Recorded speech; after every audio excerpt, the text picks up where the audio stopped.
What's up sa inyo mga bros? Another day, another video na naman para sa araw na ito. Bali ngayong araw na ito maglilinis tayo ng ating bike.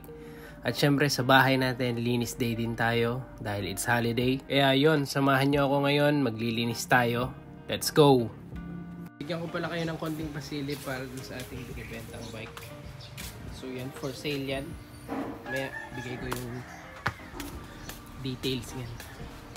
So punta tayo dito sa likod sa aming stock room. Yeah.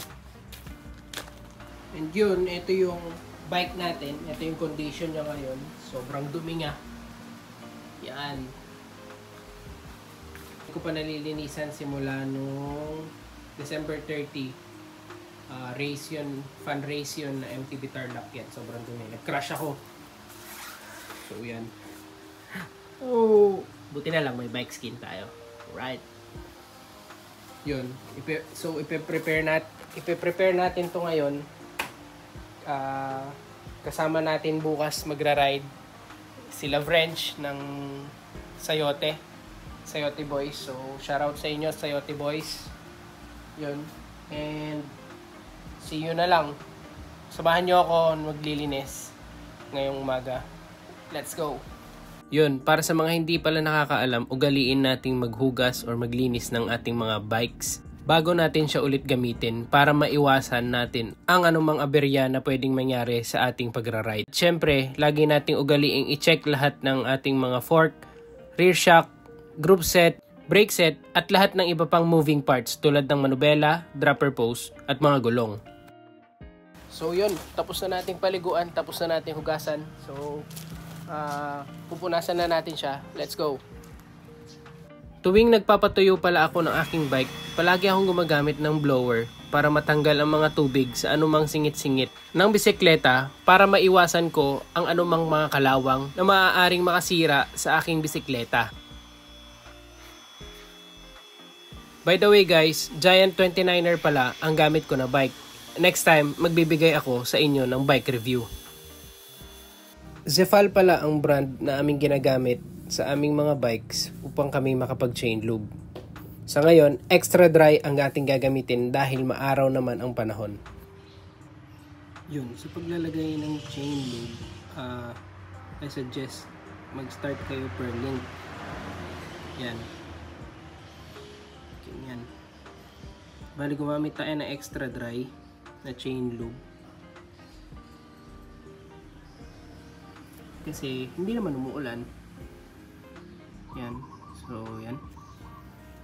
Paikutin natin.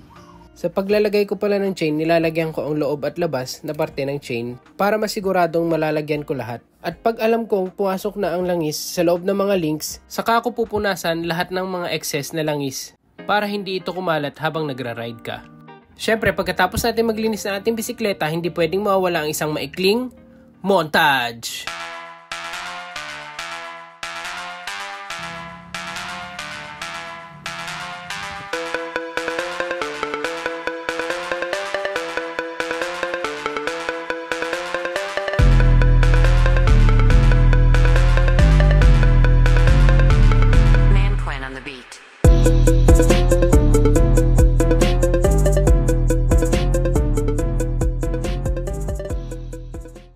Mga bros, binibenta tong bike na to ngayon, Trek Slash. Yan. Pakita ko sa inyo yung components niya. Yan. Eto, pakita ko sa inyo kung ano yung karga niya. Sa kanyang brake system ay naka MT7 na race line yan. So, pogi talaga. Kanyang hubs is Hope. Tapos naka MDRP na rotors. Then naka-spunk na vibrocore. Yan. Fox 38. Yan. Tapos long fender. Tapos naka-rental siya na handlebar tsaka stem.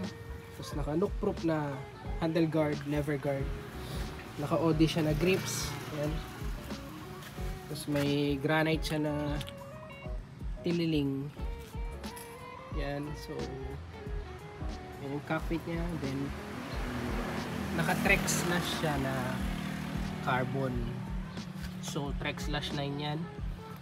Then nag-upgrade na rin siya, nag-Fox na X2 na siya. And nag-transfer din siya, Kashima. Then yun, so group set tayo, naka GX siya na transmission. Yun, pakapogi talaga ng transmission. Yan, rope siya sa likod, then spunk din. Then naka-look proof horizon siya na saddle. Yan. Frank Brothers na plates. Yun, so may mga interested, nabilhin siya, message nyo lang kami guys. Yun, pinutol ko na yung audio dito kasi sobrang ingay nung truck na dumaan. Message lang kayo at The Biker Bros PH. At muli nagpapasalamat ako sa patuloy ninyong pagsuporta sa amin sa The Biker Bros PH. See you again next time. Salamat!